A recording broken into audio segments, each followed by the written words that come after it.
সম্মানিত উপস্থিতি, আজকে বিষয় হচ্ছে জিহাদ ও সন্ত্রাস। আর তেলাওয়াতের আয়াত সূরা নিসা 95 নম্বর আয়াত তেলাওয়াত করা হয়েছে।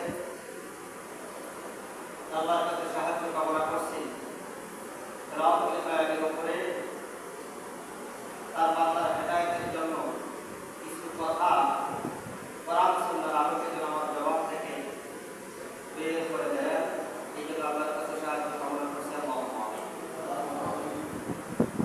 সম্মানিত উপস্থিতি, ইসলামের অন্যতম ইবাদত হচ্ছে জিহাদ। জিহাদ হচ্ছে প্রচেষ্টা, পরিশ্রম, কষ্ট ইত্যাদি। আল্লাহ বিধান আমাদের সকল প্রকার প্রচেষ্টাকে আবিধানিকভাবে জিহাদ করা হয়। আল্লাহর বিধানকে জন্য প্রতিষ্ঠিত করার জন্য সকল প্রচেষ্টা জিহাদের আবিধানিক অর্থে এটাকে জিহাদ বলা হয়। রাসূলুল্লাহ সাল্লাল্লাহু আলাইহি ওয়াসাল্লাম বলেন যে সর্বশ্রেষ্ঠ জিহাদ হলো জালিম শাসক বা প্রশাসকের কাছে ইনসাফের কথা বলা। এটি হচ্ছে সর্বশ্রেষ্ঠ জিহাদ। এবং জিহাদ আর সন্ত্রাস কি, এটা আপনাদেরকে আগে জানতে হবে।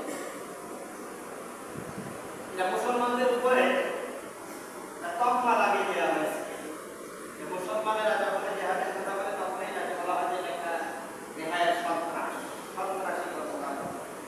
কোনটি জিহাদ আর কোনটি সন্ত্রাস? মুসলমানেরা সন্ত্রাসী করে না অন্য ধর্মাবলম্বীরা সন্ত্রাসী করে, সেটা আমরা কোরআন সুন্নাহর আলোকে জানার চেষ্টা করব ইনশাআল্লাহ। আল্লাহ রাসূল সাল্লাল্লাহু আলাইহি ওয়াসাল্লাম বলেন যে নিজ প্রবৃত্তির সাথে জিহাদ করে সে হল মুজাহিদ। নিজ প্রবৃত্তির সাথে যে জিহাদ করে, অর্থাৎ নিজের মনটাকে সঠিক পথে পরিচালনা করার জন্য যে কর্মকাণ্ডগুলি যিনি পরিচালনা করেন, এটি হচ্ছে এই লোকটাকে বলা হয় মুজাহিদ। যে নিজেকে কন্ট্রোল করতে পারে না, নিজেকে নিয়ন্ত্রণ করতে পারে না, নিজের কাজের ভিতরে পরিশুদ্ধতা নিয়ে আসতে পারে না, যে নিজেকে সঠিক পথে পরিচালনা করতে পারে না, সে কখনো মুজাহিদ হতে পারে না। সে কেমনি দিন প্রতিষ্ঠার কাজ করবে? দিন প্রতিষ্ঠার কাজ করতে গেলে আগে নিজেকে মুজাহিদের কাতারে নিয়ে আসতে হবে, নিজেকে পরিশুদ্ধতার কাতারে নিয়ে আসতে হবে, নিজের আমলগুলিকে খারেজ করতে হবে, নিজের কর্মকাণ্ডগুলির ভিতরে সহিষ্ণুতা নিয়ে আসতে হবে। এখানে কষ্ট শব্দ পরিপূর্ণ ওযু করা, বেশি বেশি মসজিদে গমন করা এবং সালাতের পর সালাতের অপেক্ষা করা, এই হলো জিহাদের প্রহরা। আপনি যে জিহাদ করেন আপনি মুজাহিদ, আপনার ভিতরে এই গুণগুলি থাকা দরকার। কিন্তু এক অক্ষ সালাত আদায় করে না, উনি হবে মুজাহিদ, উনি করবেন জিহাদ। বাংলাদেশে অসংখ্য দল রয়েছে তাদের কোনো নামাজ লাগে না, লোকা হজ জায়গাতে করে কিছু লাগে না। ওরা হচ্ছে দেখা যাচ্ছে ইসলামের পরিপন্থী কাজ হচ্ছে সংসারটাকে খালাস করে দেওয়া, এরা এই নীতির উপরে বিশ্বাস। কিন্তু এখানে জিহাদের এই যে বিশেষ পর্যায়ে হলো কিতাব, এটা তো প্রথমে না। জিহাদের বিশেষ পর্যায়ে হলো কিতাব অর্থাৎ হত্যা করা, এটা একটা বিশেষ পর্যায়। এটার অর্থ হলো পারস্পরিক হত্যা করা বা যুদ্ধ করা। ইসলামের পরিভাষায় ইসলামের ইতিহাসে যুদ্ধ বা কিতাবকে জিহাদ বলা হয়।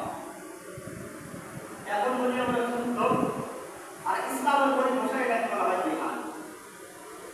তাহলে ওই একই কথা, মারামারি করা, যুদ্ধ করা, শত্রুকে আক্রমণ করা। আমরা বাংলা ভাষায় বলতেছি না, মনে করতেছি যে সিম্পল একটা বিষয়, কিন্তু যখন আরবিতে এর অর্থ জিহাদ করা হয় তখন বলা হয় মারাত্মক কাজ। এটা মারাত্মক কথা, সন্ত্রাসী কর্মকাণ্ড। আর আমি যুদ্ধ করা ওইটাই, শত্রুকে প্রতিপক্ষকে আক্রমণ করা এটাই একই জিনিস, কিন্তু আসলে আমাদের বোঝানো হয় উল্টো। এখানে পারিভাষিকভাবে জিহাদ হলো শত্রু রাষ্ট্রের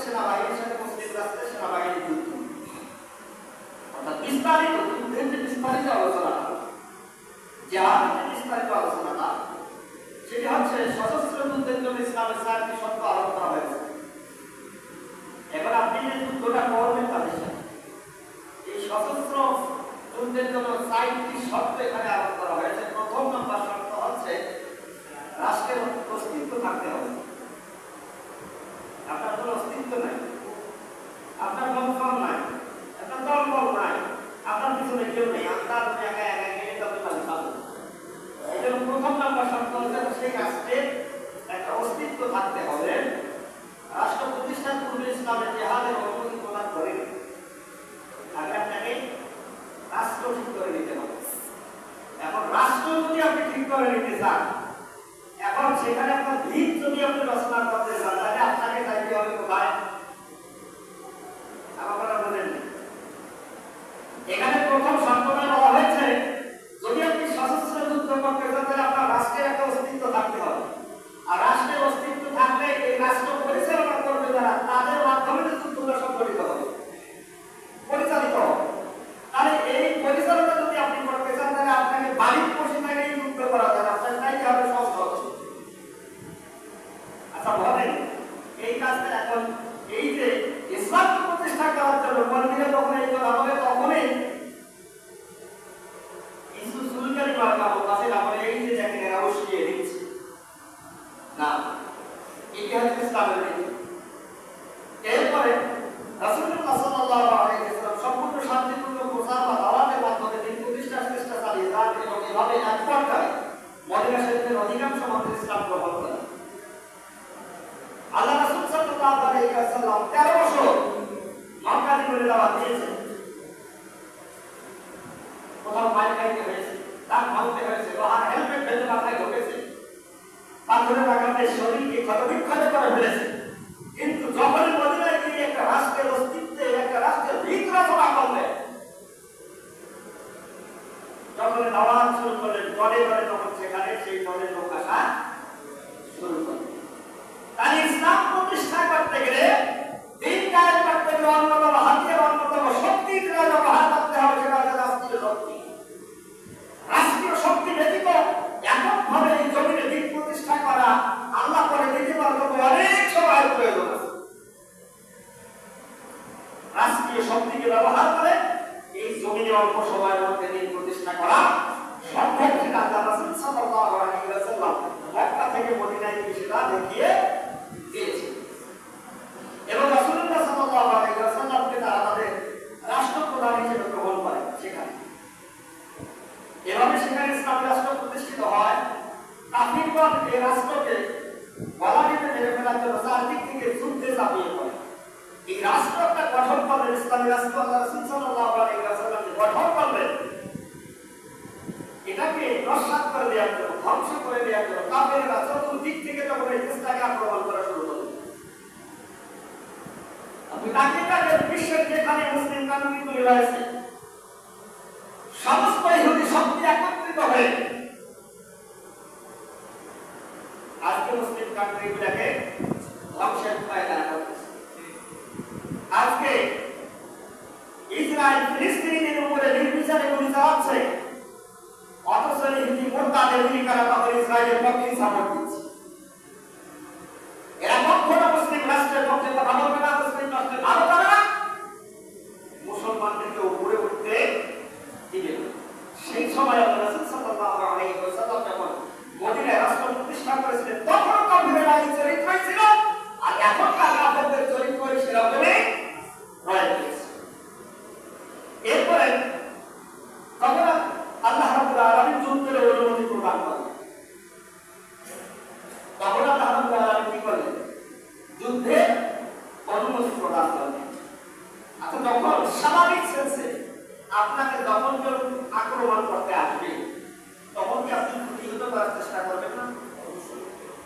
আপনি প্রতিহত করার চেষ্টা করবেন, আর এই প্রতিহতটাকে ইসলামে আরবিতে জিহাদ বলা। আপনি আপনার ভাষায় যুদ্ধ বলতেছেন, প্রতিহত বলতেছেন, শত্রুপক্ষকে আক্রমণ করতেছেন, আর ইসলামের ভাষায় সেটাকে জিহাদ বলা হয়। আপনি যুদ্ধ মেনে নিতে পারেন, আক্রমণ মেনে নিতে পারেন, শত্রুপক্ষকে আক্রমণ মেনে নিতে পারেন, প্রতিহত মেনে নিতে পারেন, জিহাদ মেনে নিতে পারেন। এটা মূর্খ ছাড়া আর কিছু একই জিনিস। এরপরে যুদ্ধের অনুমতি দেওয়া হলো তাদেরকে যারা আক্রান্ত হয়েছে। আল্লাহ রাব্বুল আলামিন যুদ্ধের যখন অনুমতি দিয়ে দিলেন, কারণ তাদের প্রতি অত্যাচার করা হয়েছে, জুলুম করা হয়েছে। আচ্ছা, মুসলমানদের উপরে একটু খুব মনে হয় ভালো ব্যবহার চলছে, মুসলিম রাষ্ট্রগুলোর উপরে মহল চলছে, তাহলে আল্লাহ রাব্বুল আলামিন হাবিব সাল্লাল্লাহু আলাইহি ওয়াসাল্লামকে তখনই যুদ্ধের অনুমতি দিলেন যখন মদিনা রাষ্ট্রটাকে ধ্বংস করে দেওয়ার জন্য চতুর্দিক থেকে কাফেররা যখন আক্রমণ করা শুরু করলেন, তখন আল্লাহ রাব্বুল আলামিন কি করলেন? অনুমতি প্রদান করলেন। এই কারণে অনুমতি দিলেন, কারণ মক্কার জীবনে রাসূল সাল্লাল্লাহু আলাইহি ওয়াসাল্লামের উপরে কি আক্রমণ কম হয়েছিল? তখন তার জনসমর্থন কম ছিল, তার পাশে লোকজন কম ছিল, রাষ্ট্রীয় ক্ষমতা তার হাতে ছিল না। এই কারণে আল্লাহ তখন সেই অর্ডারটা দেননি। মদিনাতে যাওয়ার পরে রাষ্ট্রীয় ক্ষমতা যখন হাতে এসেছে, জনগণ তখন বেড়েছে, জনগণ তখন ইসলাম গ্রহণ করা শুরু করেছে, তখন আল্লাহ রাব্বুল আলামিন জিহাদের ঘোষণা দিয়ে যুদ্ধের অনুমতি দিয়ে দিলেন। এরপরে এর থেকে আমরা সশস্ত্র জিহাদ বা কিতালের দ্বিতীয় শর্ত হচ্ছে তা হলো আক্রান্ত বা অত্যাচারিত হওয়া। যখন মুসলিম রাষ্ট্র বা তার নাগরিকগণ অন্য কোনো রাষ্ট্র দ্বারা আক্রান্ত বা অত্যাচারিত হবে অথবা এরূপ হওয়ার নিশ্চিত সম্ভাবনা প্রকাশিত হবে, তখন এই কিতাল বৈধ হবে। যখন দেখা যাচ্ছে আক্রান্ত হওয়ার সম্ভাবনা বেশি, আমরা তো সুস্পষ্টভাবে দেখতে পাচ্ছি সমস্ত পশ্চিমা বিশ্ব একত্রিত হয়ে ইহুদি গোষ্ঠীরা তারা মুসলিম মুসলমানদের উপরে আক্রমণ করার জন্য প্রস্তুত, তারা যে কোনো সময় আক্রমণ করতে পারে। তখন আল্লাহ কিতালের বিধান দিয়ে দিলেন, তখন হত্যার বিধান দিয়ে দিলেন যে যুদ্ধে চাপিয়ে পড়ে তাদেরকে হত্যা করবে। এটা কি সন্ত্রাসী কর্মকাণ্ড? প্রতিহত করাটা সন্ত্রাসী কর্মকাণ্ড, কিন্তু তারা মানুষদেরকে এটাই বোঝাচ্ছে যে কি হচ্ছে সন্ত্রাস। সন্ত্রাস কারা করে কবে আসতেছে? ইসলামের সন্ত্রাসকে প্রশ্রয় দেয় না, অন্য ধর্ম সন্ত্রাসকে প্রশ্রয় দিয়েছে। মুসলমানেরা সন্ত্রাসী করে না, অন্য ধর্মের লোকেরা সন্ত্রাসী করে, সেটা আমরা আজকে প্রমাণ করার চেষ্টা করবো ইনশাআল্লাহ। জিহাদের দ্বিতীয় শর্ত হলো রাষ্ট্রপ্রধানের অনুমতি ও নেতৃত্ব। কোনো অবস্থাতেই কোনো ব্যক্তি বা গোষ্ঠী জিহাদের ঘোষণা বা অনুমতি প্রদান করতে পারে না। রাসূলুল্লাহ সাল্লাল্লাহু আলাইহি ওয়াসাল্লাম বলেন, রাষ্ট্রপ্রধান হলে ঢাল, তাকে সামনে রেখে কিতাব বা যুদ্ধ পরিচালিত করে। তাহলে এখন তো হয়ে গেল, আপনি যদি আপনার রাষ্ট্রকে রক্ষা করতে চান, ইসলামকে রক্ষা করতে চান, মুসলমানকে রক্ষা করতে চান, তাহলে প্রথম নাম্বার, প্রথম সারিতে, প্রথম কাতারে সর্বপ্রথম রাষ্ট্রপ্রধানকে থাকতে হবে,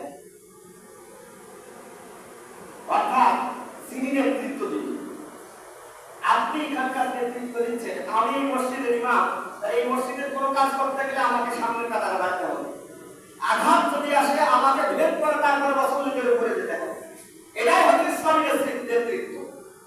আর মানুষ রচিত নেতৃত্ব হচ্ছে বিনা হাতের পিছনে যত মার, যত ঢিল, যত গুলি, যত যুদ্ধের বাড়ি সব সামনের লোক ছাড়ে, তারপর নেতা বলা। এটা ইসলামী নীতি না। এজন্য আল্লাহ রাব্বুল আলামিন জানিয়েছেন, কাতিলু ফি সাবিলিল্লাহি আল্লাযীনা ইউকাতিলুনাকুম ওয়া লা তা'তাদু ইন্নাল্লাহা লা ইউহিব্বুল মু'তাদিন।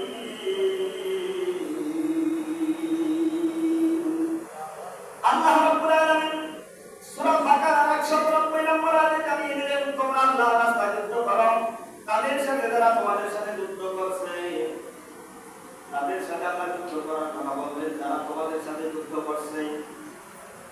এখন আমরা মুসলমান, আমরা তো আমাদের চোখে পর্দা দিয়ে ফেলেছি, আমরা কিছু দেখি না।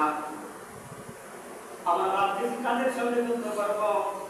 আরে মুসলমান, তোমার ইসলামকে হরণ করার জন্য, তোমার দিনকে বিচ্ছিন্ন করে দেওয়ার জন্য, মুসলমানদের অস্তিত্বকে বিলীন করে দেওয়ার জন্য, গোটা পশ্চিমা বিশ্বে একত্রিত হয়েছে মুসলমানদের ইমানকে হরণ করার জন্য। প্রত্যেকটা ঘরে ঘরে মোল্লাদের স্পিকার তারা পৌঁছিয়ে দিয়েছে, প্রত্যেকটা যুবকের পেটের মধ্যে তারা তাদের স্পিকার ঢুকিয়ে দিয়েছে। আপনি জেনা করতে না চাইলেও জেনার গুনাহ আপনার কাঁধের উপরে চলে আসবে, তারা সেই সিস্টেম করে ফেলেছে। আপনি যদি সুদ না খান, তারপর অর্থনৈতিক ব্যবস্থায় তারা সুদী লেনদেন যে কোনো প্রকারে ঢুকিয়ে দিয়েছে। যেখানেই যাবেন সেখানে সুদ মুক্ত কোনো লেনদেন বাংলাদেশে পাবেন, সবখানে আজকে সুদ ঢুকিয়ে দিয়েছে। তাহলে আপনার সন্তানগুলিকে তারা অধিবেশনের নাম করে তারা তাদের ব্রেন থেকে ওয়াশ করে দিয়ে তারা ইসলাম থেকে দূরে সরিয়ে দিচ্ছে। ইসলামকে তারা প্রমাণ করাতে যাচ্ছে, ইসলামকে তারা সন্ত্রাসী কর্মকাণ্ড, সন্ত্রাসী ধর্ম সমস্ত ক্ষেত্রে প্রত্যেকটা পদক্ষেপে প্রত্যেকটা জায়গায় প্রত্যেকটা মহলে তারা আজকে ইসলামকে নস্বাত করে দেওয়ার জন্য সর্বোচ্চ ক্ষমতা প্রয়োগ করে ইসলামকে ধ্বংস করার পরিকল্পনা করছে। আর মুসলমান বুঝে পায় না যে আমার শত্রু কারা।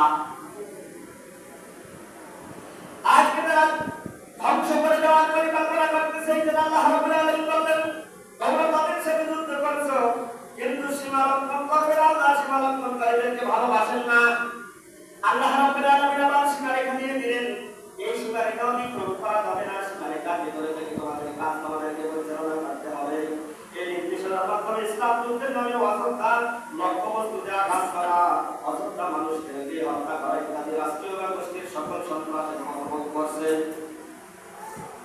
এই নির্দেশনা দেওয়ার পর আপনি চাইলে একজনের উপরে আক্রমণ করতে পারেন না। আপনি চাইলে একজন অযোদ্ধা ব্যক্তিকে আপনি সেখানে দাঁড়িয়ে যেতে পারেন না, বন্দী করতে পারেন না। এমনকি যোদ্ধা টার্গেটের বিরুদ্ধে হত্যা করা ইত্যাদি রাষ্ট্রীয় বা গোষ্ঠীর সকল সন্ত্রাসের পথ রোধ করে দিয়েছে ইসলামের এই বিধান আকার করে। এখানে দেখা যাচ্ছে এমনকি যোদ্ধা টার্গেটের বিরুদ্ধে সীমান্ত নিষিদ্ধ করা হয়েছে, রূপরেখা দিয়ে দেওয়া হয়েছে, সীমারেখা দিয়ে দেওয়া হয়েছে, সীমারেখা অতিক্রম করা যাবে না। অন্যান্য আয়াতে শত্রুপক্ষ সন্ধির প্রস্তাব দিয়ে তা গ্রহণ করার নির্দেশ দেওয়া হয়েছে। ইসলামের নীতিটা যদি তারা সন্ধি করার প্রস্তাব দেয়, তাহলে সেই সন্ধির প্রস্তাব আপনাকে মেনে নিতে হবে। এই সন্ধির প্রস্তাব দুপক্ষে বসে মেনে নেবে, দুপক্ষের জন্য কল্যাণ করবে। ইসলামের মধ্যে শুধুমাত্র ইসলামের মধ্যে বিধান দেওয়া হয়েছে। অন্য পক্ষে এই দেখা যায় সন্ধিতে বসার কারণে আজকে দেখা যাচ্ছে একটা মুসলিম রাষ্ট্রকে যদি আক্রমণ করা হয়, একটা মুসলিম রাষ্ট্রকে আক্রমণ করা হয়, এই বিচার যদি জাতিসংঘের কাছে যায়, মুসলিম রাষ্ট্রের অস্তিত্ব বিলীন হওয়ার পর তারপর জাতিসংঘ বসে, তারপরে বসে যখন দেখা গেল ওখানে সবই শেষ করে ফেলছে, তারপরে তখন সমঝোতার কথা বলে, তারপরে বসার কথা বলে। আর আমি এখন বসে লাভটা কি? শেষ তো সবই হয়ে গিয়েছে। এই জন্য ইসলাম বলছেন, রাসূলুল্লাহ সাল্লাল্লাহু আলাইহি ওয়াসাল্লাম বলেন, যুদ্ধে তোমরা ধোঁকার আশ্রয় নেবে না, কখনো যুদ্ধক্ষেত্রে ধোঁকার আশ্রয় নেওয়া যাবে না। কিন্তু আসলে মুসলমান তারা আজকে যারা ধোঁকার আশ্রয় নিচ্ছে, তারা বলছে যুদ্ধ বিরোধী, যুদ্ধ থেমে গেল, আর কোনো হামলা করা হবে না। যুদ্ধ থামার কথা বলে আজকে দেখা যায় মুসলমানদের উপরে, ঘুমন্ত মুসলমানদের উপরে, হাসপাতালগুলির উপরে, মানুষ যেখানে লোকালয়, মানুষ যেখানে বেশি থাকে, সেই জায়গাগুলিতে বলুন তো তারা আক্রমণ চালায় না চালায়। কিন্তু ইসলাম বললেন না, যুদ্ধ বিরোধী যদি হয়ে যায়, সন্ধি যদি হয়ে যায়, আর যুদ্ধ করার ক্ষেত্রে তোমরা কখনো ধোঁকা দিবা না, ধোঁকার আশ্রয় নিবা না। কারণ মুসলমান ইসলাম কত সুন্দর সিস্টেম দেখিয়ে দিলেন। আর নাস্তিক মোরতাদেরা কি কাজটা করলেন? তাহলে বলুন তো এখন সন্ত্রাসী কর্মকাণ্ড মুসলমানেরা করে না নাস্তিকেরা করে? এই কর্মকাণ্ড মুসলমানেরা করে না ইহুদিরা করে। তার ইহুদিরা যদি করে থাকে, এখানে শক্তি ভঙ্গ করবে না, কোন মানুষ বা প্রাণীর মৃতদেহ বিকৃত করবে না, কোন মানুষের মৃতদেহ বিকৃত করে দেওয়া যাবে না। যুদ্ধক্ষেত্রে যদি কাউকে হত্যা করা হয়, সে যদি শত্রুপক্ষও হয়, সে যদি অমুসলিমও হয়, তারপরেও তার চেহারাটাকে বিকৃত করে দেওয়া যাবে না। এটা ইসলাম অনুমতি দেয় না। ইসলাম কত সুন্দর বিধান দিয়ে দিলেন। আজকে তারা আমাদের মুসলমানদেরকে হত্যা করার উপরে মুসলমানরা যাতে না ছেড়ে বাংলাদেশের মানুষগুলিকে সীমান্ত বাহিনীরা হত্যা করে, তাদের প্রশ্ন তাদের জন্য না যায়, তাদের প্রশ্নকে ধ্বংস করে দেয়। তারা বলুন তো মুসলমানেরা সন্ত্রাস না তারা সন্ত্রাস? ইসলাম বললেন তাদের প্রশ্নকে ধ্বংস করে দেওয়া যাবে না, বিকৃত করে দেওয়া যাবে না। কিন্তু আসলে মুসলমান এই কাজটা তারা করে, মুসলমানরা করে না। কোন সন্ন্যাসী বা ধর্মযাজককে হত্যা করবে না।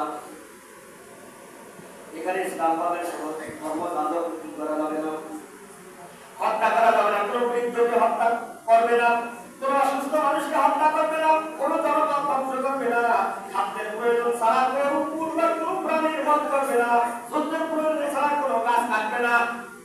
এই যে সামগ্রিক বলা হয়েছে, আল্লাহ রাসূল সাল্লাল্লাহু আলাইহি ওয়াসাল্লাম এই সুন্দর সিস্টেমটা জানিয়ে দিলেন। আর তাকে এখানে মানুষকে বাঁচানোর জন্য এই যে বিষয়গুলো নিষিদ্ধ করলেন। কিন্তু আসলে মুসলমান আল্লাহ রাব্বুল আলামিন ঘোষণা দিয়ে দিলেন, তোমরা তোমাদের শত্রু পক্ষকে আক্রমণ করে তাদেরকে যদি হত্যা করে দাও, তাদের দেশটা ধ্বংস করে দিও না, বিকৃত করে দিও না, তাদের সঙ্গে ধোঁকাবাজি করো না, কোন পুরোহিতকে তোমরা মারবা না, কোন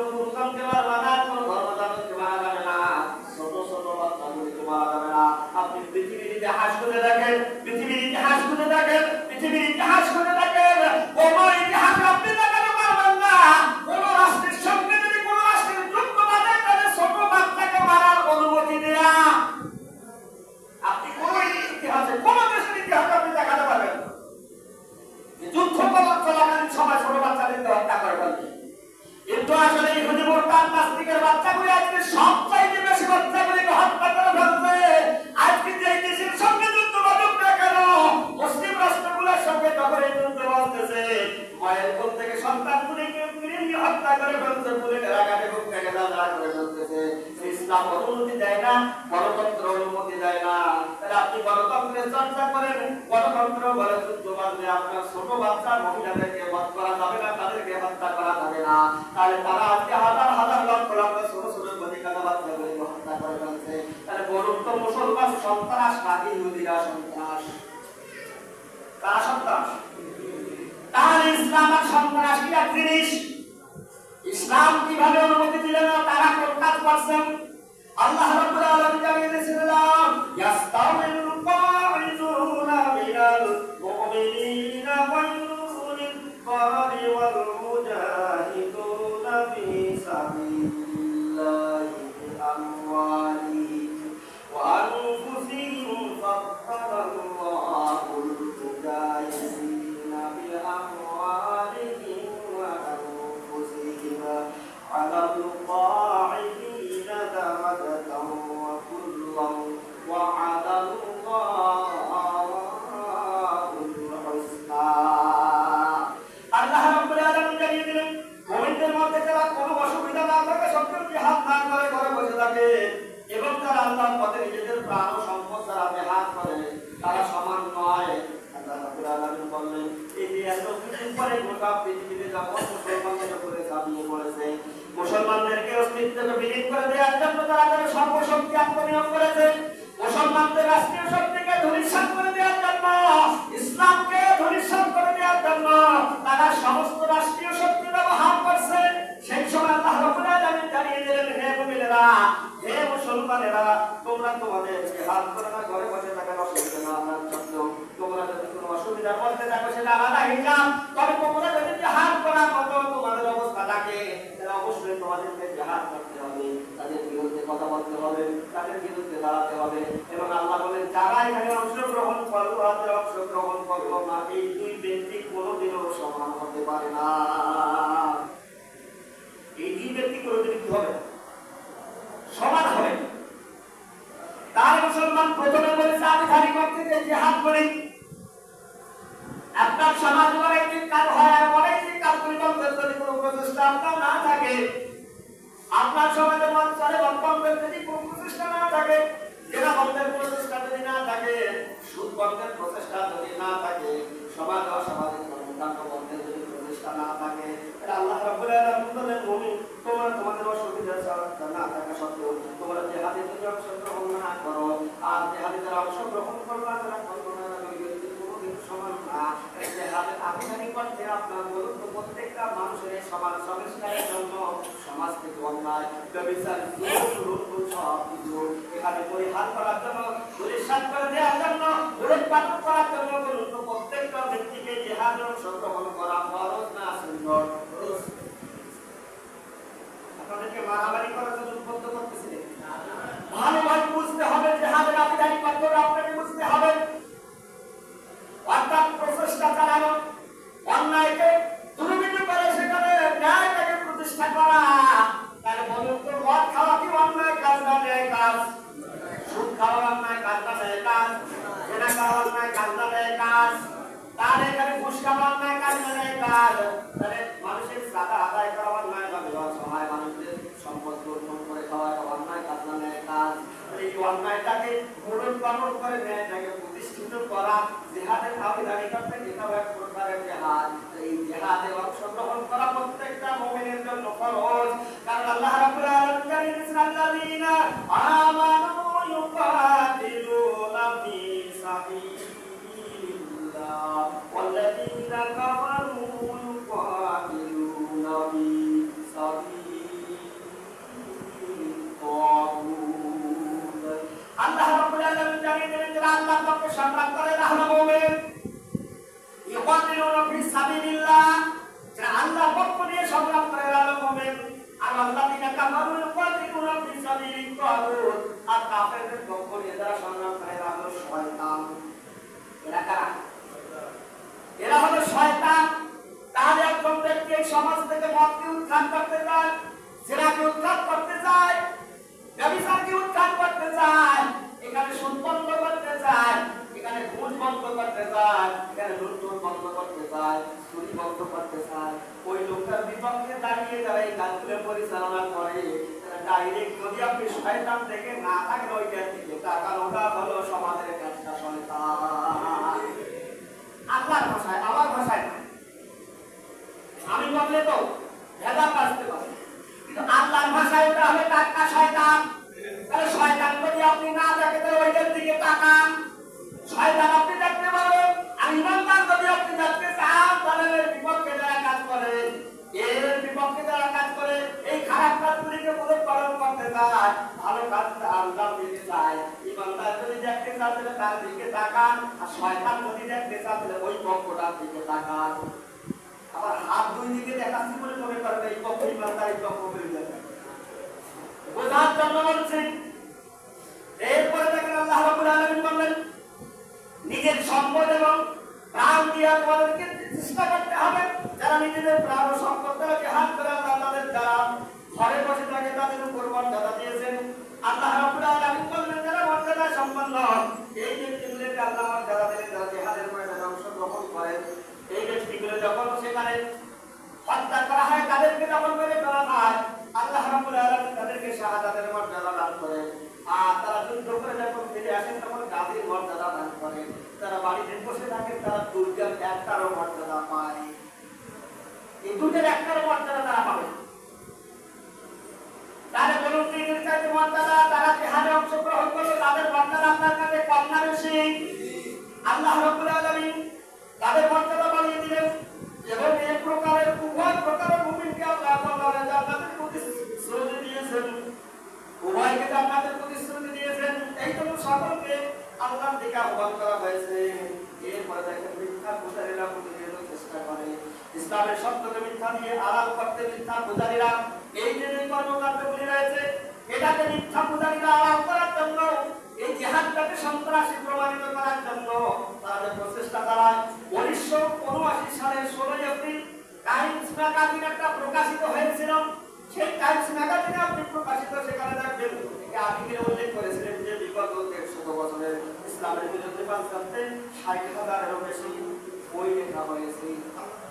ইসলামের বিরুদ্ধে কি করা হয়েছে? 60,000-এরও বেশি কি করা হয়েছে? বই লেখা হয়েছে। অর্থাৎ বিশ্বের মানুষগুলিকে বিশ্বের দরবারে এরা লেখনের মাধ্যমে বোঝাতে চাচ্ছে যে মুসলমানদের এটা জিহাদ না, এটা সন্ত্রাস। এখন আপনি তো বসে আছেন, ইসলামকে ভালোবাসি, রাসূলকে ভালোবাসি, কোরআনকে ভালোবাসি, তাহলে আপনার দ্বীনকে তারা ধূলিসাৎ করার জন্য 60,000 বই লেখলেন, আপনি পায়খান কাটছেন। আপনার কলঙ্ক একটা লাইন ইসলামের পক্ষে লেখে দেয়। তাহলে তারা সেখানে 60,000 বই লেখলেন।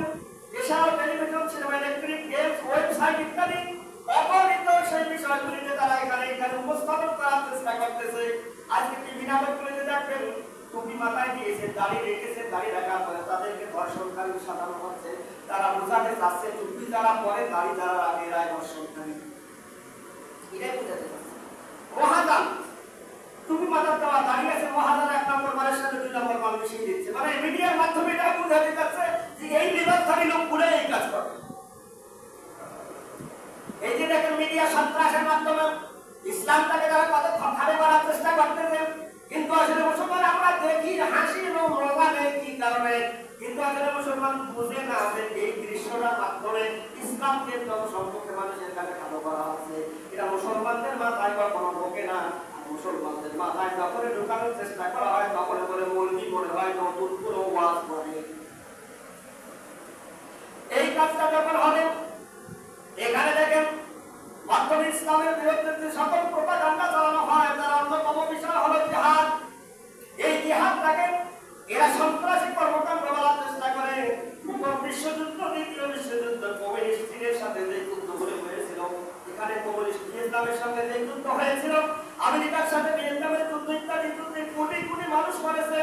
এই যুদ্ধগুলোতে কোটি কোটি মানুষ মারা গিয়েছে। তাহলে দেখেন এই যুদ্ধগুলির সঙ্গে কিন্তু মুসলমানেরা জড়িত হয়।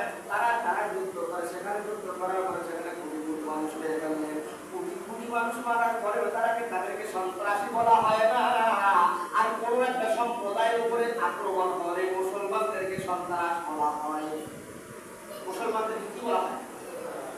সন্ত্রাস বলা হচ্ছে। এরপরে আপনি দেখেন লক্ষ লক্ষ মানুষের ভয়ঙ্কর মৃত্যু চলছে। স্টালিনের নির্দেশে প্রায় 3.5 কোটি মানুষের হত্যা, মাওসেতুং এবং চীনে প্রায় 2 কোটি মানুষের হত্যা, মুসলিমের নির্দেশে ইতালির 4 লক্ষ মানুষের মৃত্যু, ইউরোপ মানুষের হত্যা। সবাই কি ধর্মের নামে হয়েছে? মুসলিম কি ইসলামের পক্ষে মেরেছে? মাওসেতুং কি ইসলামের পক্ষে মেরেছে? তাহলে এখানে দেখা যায় যে চীনের মধ্যে প্রায় 2 কোটি মানুষের হত্যা করা হয়েছে, এগুলি কি ইসলামের পক্ষে মেরেছে? যেখানে 2 কোটি মানুষকে হত্যা করা হলো তাদেরকে সন্ত্রাসী বলা হয় না, আর মুসলমানদেরকে সন্ত্রাসী বলা হয়। কারণ এরা এই যে 60,000 বই লিখেছে গোটা বিশ্বের মধ্যে ছড়িয়ে দিয়েছে, ছড়িয়ে দিয়ে বুঝাচ্ছে যে মুসলমানেরা ইসলামের পক্ষে। জিহাদের যেই কথা বলে, এটা জিহাদ না, এটা সন্ত্রাস। এরা মানুষদেরকে এমনিতেই কনভার্ট করার জন্য, মগজটাকে ধরাইতে অন্য মতে প্রবাহিত করার জন্য এই কাজগুলি করে। লক্ষ লক্ষ মানুষের মধ্যে হত্যা করা হয়েছে। হিন্দুদের ধর্মগ্রন্থ মহাভারত, রামায়ণ পুরোটাই যুদ্ধ হানাহানি দিয়ে ভরপুর। আপনি কোরআন পড়েন, কোরআনের সকল বিষয় আপনি পাবেন, কিন্তু মহাভারত রামায়ণ পড়বেন, সেখানে দেখবেন শুধু যুদ্ধ বিগ্রহের কথা। একজন আরেকজনকে আক্রমণ করে, একজন আরেকজনকে মেরে ফেলে, এই বিষয়গুলি পাবেন। এর চাইতে দেখেন গীতায় যুদ্ধের নির্দেশনা পাইবেন, বারবার যুদ্ধের নির্দেশনা দেওয়া হয়েছে। গীতার মধ্যে যুদ্ধের নির্দেশনা, বাইবেলের মধ্যে যুদ্ধের নির্দেশনা।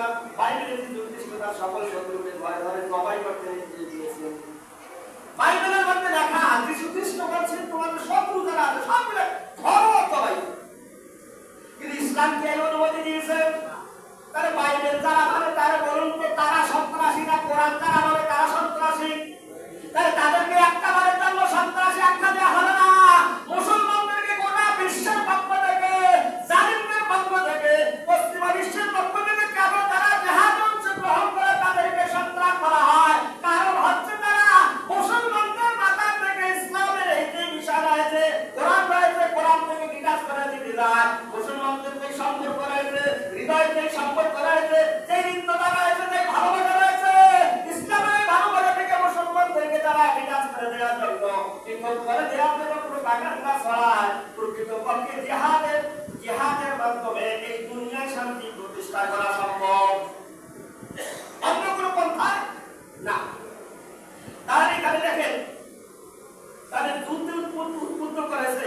এখানে এই যে সমস্ত ধর্মগ্রন্থগুলি, আমরা প্রথমে কোরআনের কথা শুনলাম, কোরআন কি নির্দেশনা দিয়েছে, এরপরে পরবর্তী ধর্মগ্রন্থগুলিকে আমরা আসলাম, সেখানে কি নির্দেশনা দেওয়া হয়েছে।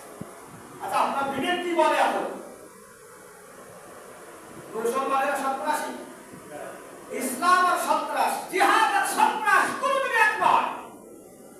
জিহাদ হচ্ছে সত্যকে প্রতিষ্ঠা করার জন্য, মিথ্যাকে প্রতিষ্ঠা করার জন্য, আর সন্ত্রাস হচ্ছে নিজের পেট পূজা করার জন্য, অসত্যকে প্রতিষ্ঠা করার জন্য, অসত্য পথ অবলম্বন করে নিজের স্বার্থ সিদ্ধির জন্য, স্বার্থ হাসিলের জন্য যেই কাজগুলি করা হয় সেই কাজগুলি হচ্ছে সন্ত্রাসী কাজ।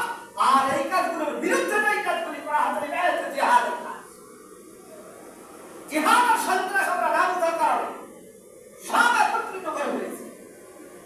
আর এর কারণে দেখা যাচ্ছে আজকে মুসলিম রাষ্ট্রগুলির উপরে, মুসলমানদের উপরে জুলুম নির্যাতনের শেষ। আজকে এই যে সন্ত্রাসী সন্ত্রাসী সন্ত্রাসী বলতে বলতে বলতে বলতে আজকে দেখা যাচ্ছে 10টা টুপিও লাগাও, কারণ মুসলমানদের খাস, মুসলমানদের লেবাস। টুপি পরে কি ইহুদিরা পরে?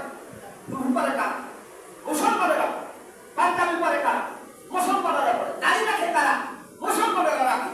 তাহলে এই যে সন্ত্রাসী তকমা লাগিয়ে দিদি দিদি আজকে 10 জন মুসলমান যদি একত্রিত হয়, আল্লাহ না করুক কোনো কারণে যদি গ্রেফতার হয়, তাহলে গোটা পৃথিবীর সমস্ত মিডিয়া ফারার করে ফেলছে 10 জন সন্ত্রাসীকে আটক করা।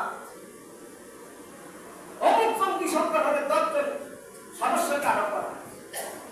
এই যে পরিকল্পনাগুলো দেখেন, তাহলে জিহাদ আর সন্ত্রাস এক না। আমরা এটাকে অন্য খাতে প্রবাহিত করতে চাই না, করতে দেব না। ইসলাম যদি সাপোর্ট করে ব্যতীত অন্য কোনো মতবাদ আমরা মানতে চাই না, পৃথিবীতে বাস্তবায়ন হতে দেয়া যাবে না। যতক্ষণ পর্যন্ত বেঁচে আছে ইসলাম সত্য, ইসলাম বিজয় বেশি বেশি ছিল, ইসলাম একদিন বিজয় লাভ করবে। সময়ের অপেক্ষা যারা আজকে ইসলামটাকে খাটো করার জন্য, ইসলামকে দুনিয়া থেকে বিলীন করে দেওয়ার জন্য, মুসলমানদের অস্তিত্বকে বিলীন করে দেওয়ার জন্য যারা সর্বশক্তি নিয়োগ